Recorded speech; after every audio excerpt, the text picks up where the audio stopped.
également. Mais oui, c'est alors, Thierry Baudet, président de la Mutualité française.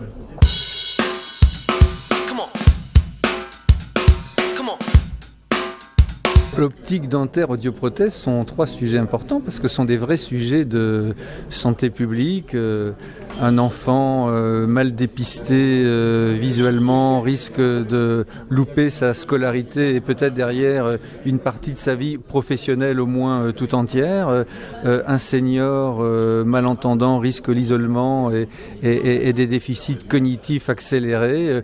Une personne mal soignée au plan dentaire risque des infections plus générales. Donc ce sont trois sujets très importants, des sujets de santé publique et des sujets où aujourd'hui, avec la liberté tarifaire, il est parfois difficile pour les Français d'accéder à ces soins en question des restes à charge.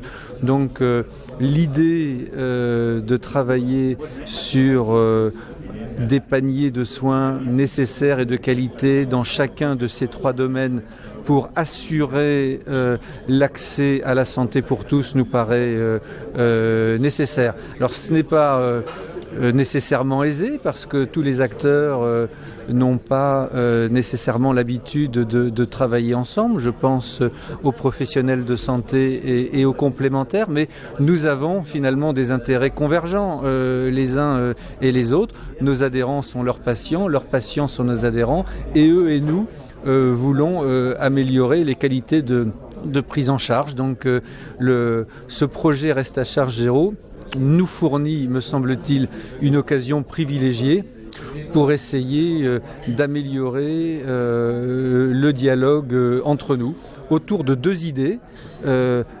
Travaillons ensemble à définir ce qui pourrait relever du reste à charge zéro et au-delà, laissons la liberté à l'ensemble des acteurs, la liberté aux patients d'accéder aux professionnels de santé de leur choix, la liberté pour les professionnels de santé de proposer des équipements ou des soins différents, supplémentaires. C'est souvent là d'ailleurs que réside l'innovation, et la liberté pour les complémentaires à travers les remboursements d'accompagner ces prises en charge différentes.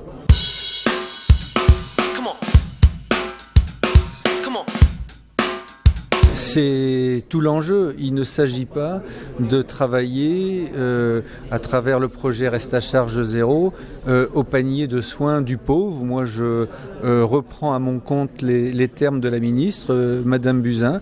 Il faut réfléchir à des soins nécessaires, de qualité. C'est bien là que se situe tout l'enjeu.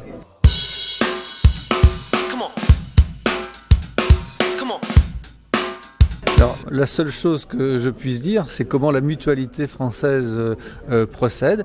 Nous avons élaboré des propositions pour les mettre en débat avec les autres familles de complémentaires, avec les professionnels de santé, avec les pouvoirs publics, mais également avec les organisations syndicales, je pense aux contrats collectifs d'entreprise, et aussi les usagers. Pour ce qui nous concerne, nous travaillons très régulièrement avec les usagers pour recueillir leurs perceptions sur nos propositions et puis aussi pour recueillir leurs attentes pour pouvoir enrichir nos propositions. Vous avez raison, les usagers doivent être au cœur du dispositif.